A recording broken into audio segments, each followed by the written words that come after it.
Well, good morning. Merry Christmas, everyone. I guess we get to say that one more weekend. It actually is Christmas the day we're recording this, so I can really say Merry Christmas. Wanted to say thank you once again for joining us on our Sunday morning video. It's great to have you be part of our service continually, even if you're not in service with us. We know who watches because we get comments all the time, so thank you for those too. That's pretty nice. I don't have a lot to cover today. We have our men's group and our women's group are both on hold until the first part of January. The ladies will start up on the 6th on Zoom at 6:30 on Thursdays. The men will start up on the 10th at 6:30 on Zoom on Mondays. If you want to be a part of that, let us know. We'd love to have you join us.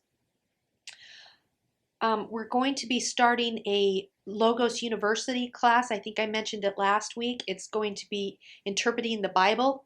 Hermeneutics, I think, is the word that Carl uses. Anyway, if you want to be a part of that, it'll just be the cost of the books, which is about $50, and we'll be doing that on Zoom on Wednesday nights. So if you want to be a part of that, let us know. We can get the books ordered. I think it's going to be a really good class. I'm kind of looking forward to it because I've been studying philosophy the last couple of classes, and I'm done with philosophy. Carl can have it. This is just our regular tithe and offering week, but it is the last Sunday of the year.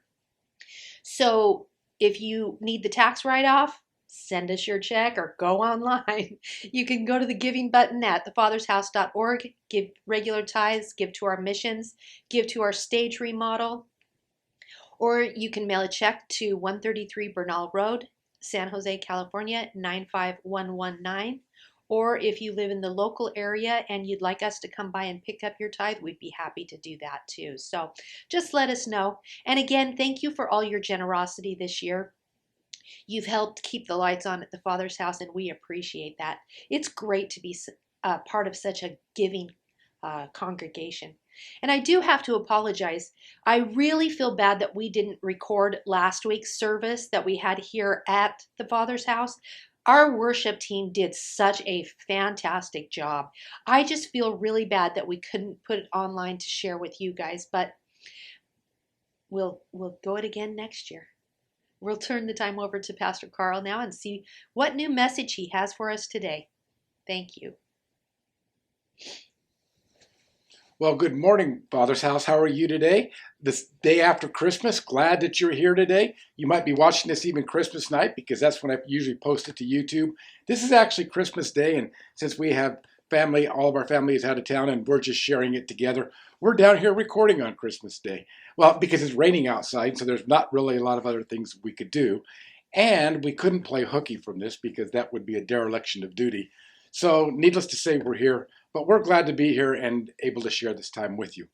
But really what I want to do today is I want to talk a little bit further about where we're headed here in the next couple of months as we kind of discuss the turning of this topic that we've been talking about by way of the hidden heart of Jesus. But before I do that, I want to just take a moment and just, again, just kind of reflect on the profundity, I guess if I want to use a big word, of the incarnation, of the birth of Jesus Christ and all that it means.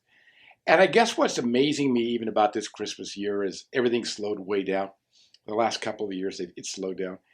Is the idea of just realizing again that all of the creation on that day when Christ was born paused to see this child, this creation of God that was both man and God. That was the most special event that the angels awed, the shepherds quaked, and the wise men worshiped. And when I just think about that, and I think about that there's not a holiday, any other time of the year where the world pauses like it does on Christmas, is there? Even Easter, I don't think they pause as much as they do at this time of Christmas. And it's in the wonder of this child and exactly what it is that God had done. So with that said, I hope you had a great Christmas. And I hope that you're going to have a great new year as we look at going into next year and maybe some of the things that are planned for us next year. And that's kind of what I want to talk about and where I want to go talking today as far as the church goes. And I want to talk about, I've talked about this in our men's event. I've talked about this extent with Penny. But I want to talk about what the virtues or Christian virtues. I want to talk about the cardinal virtues, Christian perspectives on the virtues. And I realized I've done that in the past, but I also think that we can never get enough of them because they become so fundamental in our life. And they reveal a lot about how it is that God wants us to live our life. And that it's what enables us to live a good, full life. A life that's full of happiness, really, is kind of one way to look at it. A life well lived would be another way if I was going to use intentional. That's not the way you pronounce it, but it's a word that Aristotle actually uses when he talks about a life worth living or a life well lived, a full life kind of idea. Well, at the end of the day, it kind of focuses in some cases around these different virtues, character traits, things that are in us that I want to focus on. And so this week I want to focus on this attitude or this virtue character trait. I want to focus as we look into this coming year, maybe with fear, maybe with a lot of unknowns as far as what's going to be happening in our society on many different fronts, politically, with the COVID-19 virus, with everything else that made this new year may or not bring, with the destabilization of the markets, different things going on, and what this next year looks like. So with that, we can look to this next year, we can look at it with some fear, apprehension.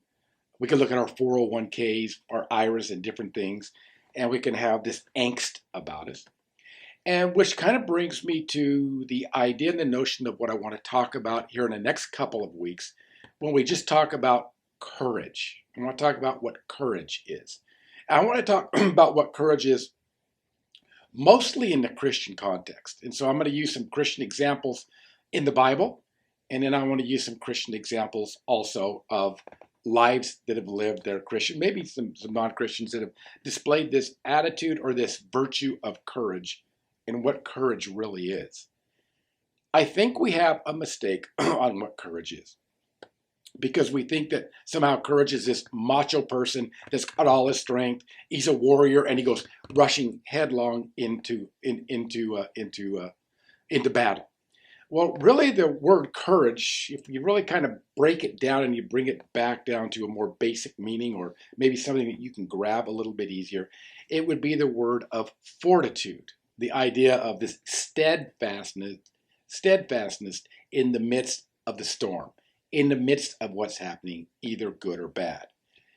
Now, courage or fortitude is a type of a wisdom, really. And it's a wisdom to be able to discern the danger that a person is in, the danger of a times that somebody is living.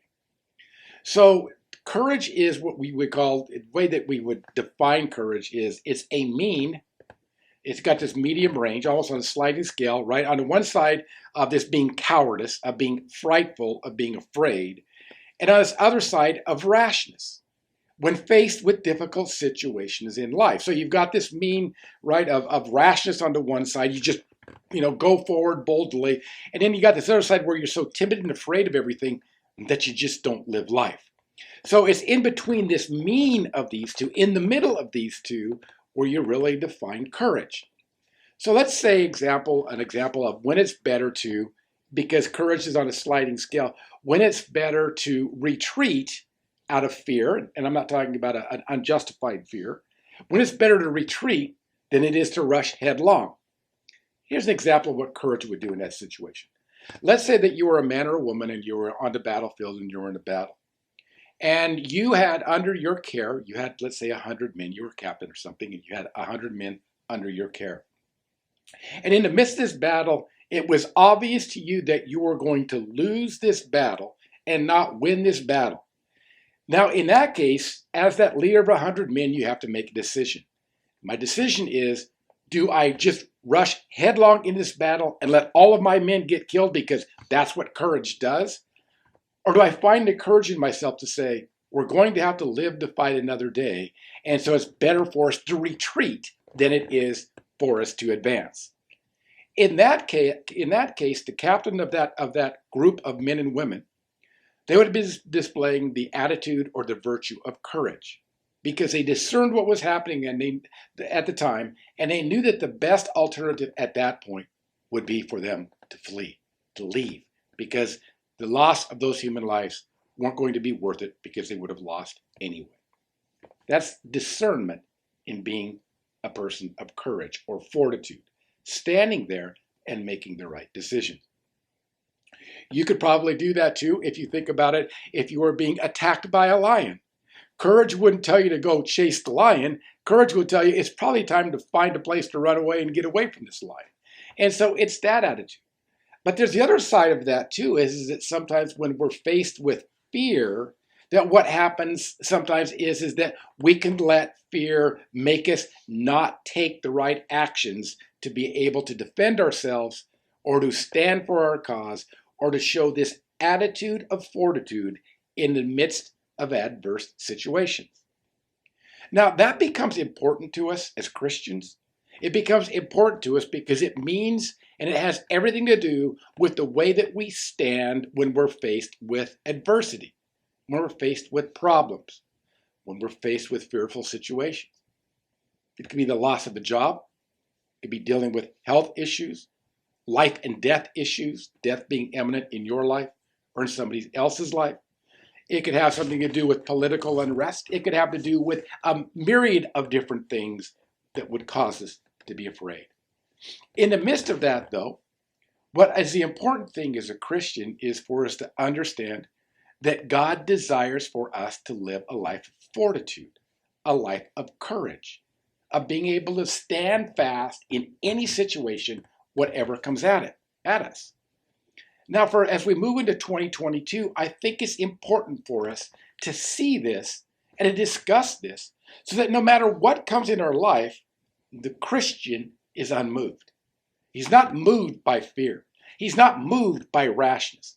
In the midst of it, there's a fortitude and a courage that discerns what it is that's happening and chooses to do the right thing, the thing that would be best in that situation, whether it's to remove yourself from that situation or it's to advance because of the cause. Now, I would say that we don't always really know what the right thing to do is, but I think that as we begin to see that virtue, understand this virtue, and to work with it, that will grow in our courage in different circumstances. I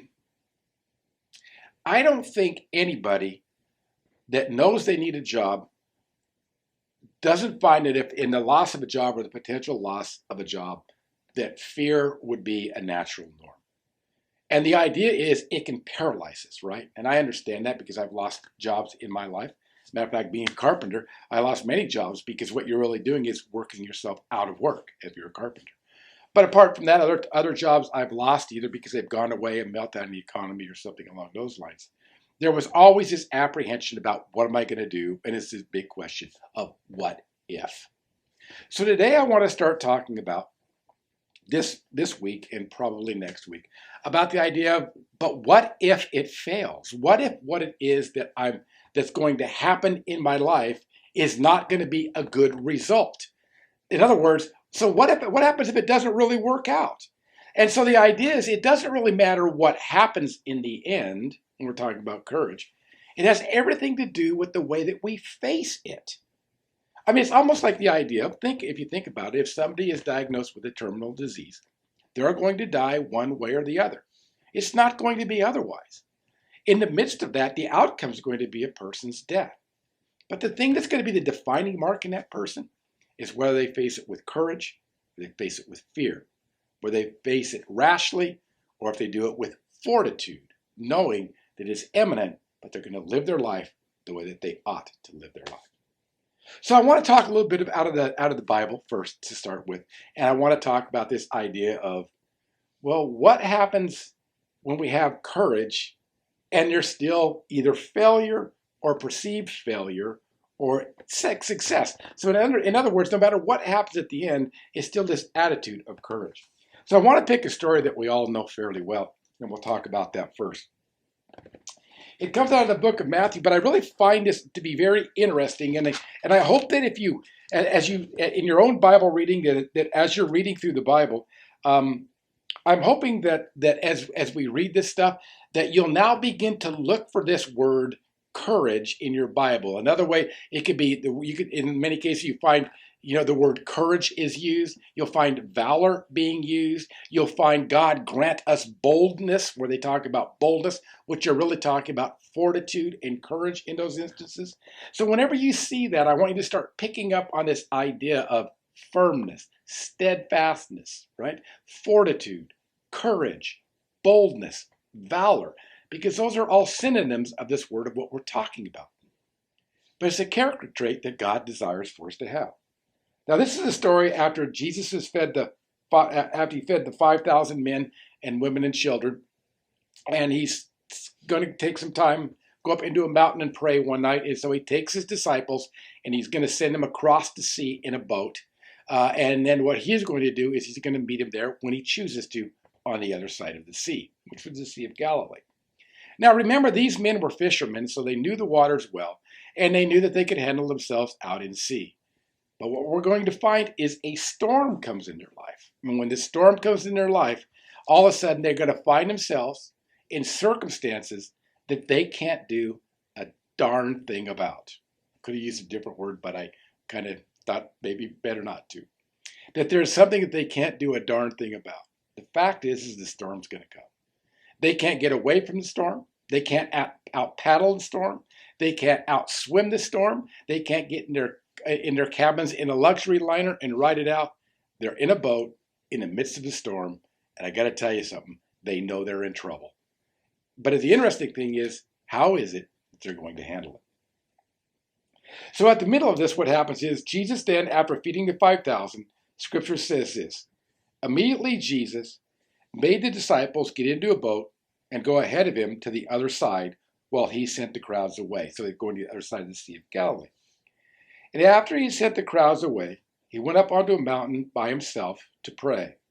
And it was evening, he was there alone. But the boat was already a long distance from the land, battered by the waves, for the wind was contrary. And in the fourth watch of the night, he came to them walking on the sea. When the disciples saw him walking on the sea, they were terrified and said, "It is a ghost," and they cried out in fear. But immediately Jesus spoke to them, saying, "Take courage, it is I. Do not be afraid." Peter said to him, "Lord, if it is you, command me to come to you on the water." And Jesus said to Peter, "Come." And Peter got out of the boat and walked on the water and came towards Jesus. But seeing the wind and being frightened and beginning to sink, he cried out in a loud voice, "Lord, save me." Immediately Jesus stretched out his hand and took hold of him, and he said to him, "You have little faith, why did you doubt?" And they got into the boat, and the wind stopped. And those who were with him in the boat worshipped him, saying, "You certainly are the Son of God."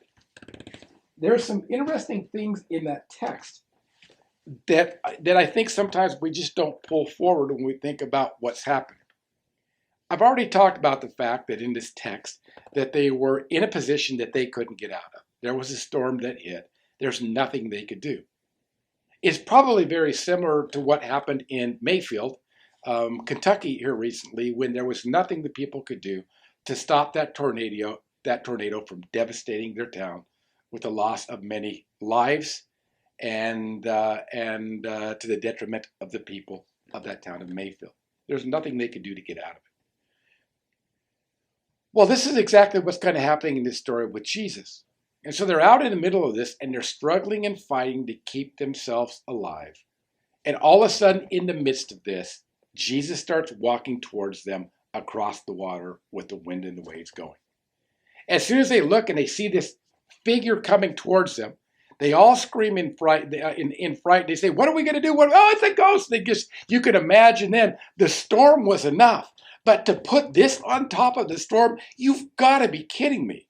It's like, it was already bad enough, and now it's going to get worse. It's like, God, why are you really piling on more than what I can ultimately handle? So what happens? All of a sudden they say, "It's a ghost, it's a ghost." And Jesus at that point wanted to calm their fears. And he says, "Take courage," or he said, "Don't fear, it's me. Take courage. Show some fortitude. Show some inward strength here in the moment, because I'm here in the storm with you. Peter, seeing Jesus, says, Lord, if that's really you, bid me to come to you. And Peter starts to walk out on the water as he takes a step out of that bait in a beautiful expression of faith. Again, he begins to look at the circumstances. And when he looks at the circumstances, it says that he began to seek and he cried out to God, Lord, help me. And Jesus reached out and grabbed him by the hand and put him in the boat. Now, the interesting thing is that Peter showed several things here, didn't he? First thing he showed basically that in the midst of this fear, when he realized that it was Jesus, that he asked that if he could approach God in that instant. Asked if he could approach Jesus in that instant. In the midst of that instant, Jesus said, don't be afraid. Walk to me, Peter. Have some fortitude. Peter gets out of that boat, and as he begins to get out of that boat and he walks, then what happens is as he begins to sink, Jesus reaches out his hand. But Jesus, when he gets to the other side, he asks Peter a question. He says, Peter, why in the midst of that did you doubt me? Didn't you understand that in the midst of that situation, I already had you? I wasn't going to let you die. I wasn't going to let you perish, Peter. All you had to do is trust me. You see, the thing when we talk about this idea of fortitude, for us as a Christian, being a Christian, the reason that we can have this courage is because we can trust God. In the midst of any storm that we have going on in our life, we can make the choice to trust God in the midst of it or not. It doesn't mean in the midst of it that there's not going to be other things that are going to come our way, other things that are going to set us back, other things that are going to hit us. And you look and say, how many more things can I get hit with? And what you feel is you feel like God has abandoned you. God has left you. And what happens in the midst of that, you begin to lose your faith. You begin to turn your back, well, maybe not turn your back on God, but you start to just say, God's not there, whatever the case might be. And then you let all these problems kind of keep you down and you begin to sink. And in the midst of that, maybe you realize you're sinking and you're crying out to God, Lord, help me. And he simply reaches out his hand and he said, why did you even doubt that I wasn't there in the middle of it?